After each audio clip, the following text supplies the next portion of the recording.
19 दिसंबर 2006, नई दिल्ली। 18 साल की उम्र का एक लड़का अपने पिता की चिता से उठती हुई लपटें देख रहा था।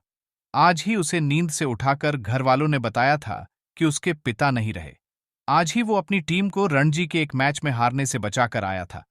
उसके टीममेट्स, कोच, सब ताज्जुब में थे कि कोई कैसे आखिर इतने बड़े हादसे के बावजूद कोई चलकर क्रिकेट खेलने आ सकता है।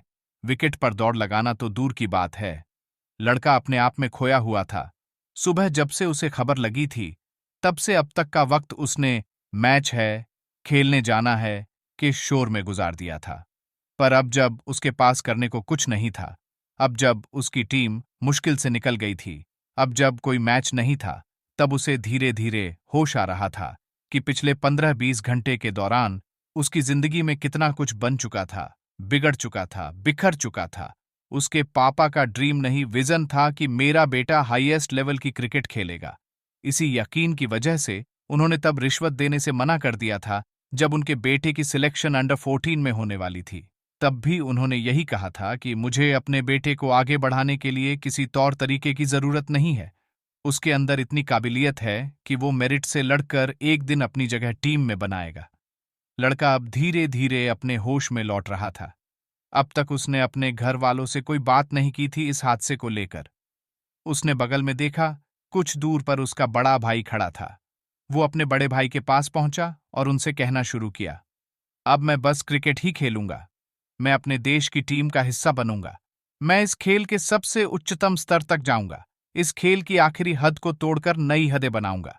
जो किसी ने सोचा भी नहीं था, किसी को मुमकिन ही नहीं लगता था, वो हासिल करके दिखाऊंगा, क्योंकि वो मेरे पिता का सपना है। और मुझे ये सब हासिल करने से दुनिया की कोई ताकत नहीं रोक सकती, न दुनिया की कोई चीज अब मुझे मेरी मंजिल से भटकाने वाली है। 5 नवंबर 2023, कोलकाता ईडन गार्डन स्टेडियम। 16 साल 10 महीने 29 दिनों के बाद वो लड़का खचाखच भरे ईडन गार्डन स्टेडियम के बीच में हेलमेट निकालकर बल्ला उठाए आसमान में अपना पिता को ढूंढ रहा था। उस वक्त वो स्टेडियम में मौजूद हर इंसान के मुंह से अपना नाम सुन रहा था। हर इंसान उसके लिए हैप्पी बर्थडे गा रहा था। 35 साल के इस खिलाड़ी को अब दुनिया किंग कहती नहीं, मानती है।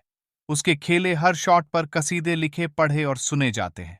उसके रन चेज के कैलकुलेटिव मेथड को अपनाकर एक अंडरडॉग टीम आज सेमीफाइनल की दावेदारी पेश कर रही है। एक देश है जिसके हर उभरते खिलाड़ी को तब तक उससे कंपेयर किया जाता है जब तक वो खिलाड़ी गायब ना हो जाए या उसकी जगह कोई दूसरा ना आ जाए कंपेयर करने के लिए।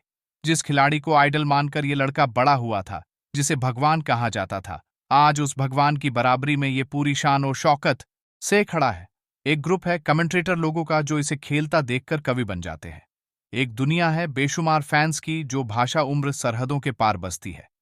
22 गज की पट्टी पर लगभग 30 किमी घंटा की रफ्तार से दौड़ने वाला ये 35 साल का नौजवान आज हर मैच ऐसे खेलता है जैसे आज ही करियर का पहला मैच है, पहली गेंद है, जैसे आज ही वो हादसा हुआ है उसके साथ। और आज ही वो अपने भाई से वादा करके लौटा है कि I am going to play this game at highest level and there is nothing else in my life that can distract me any more. Because this was my father vision, he wanted me to play at the highest level, and he was very keen about it. Virat Kohli.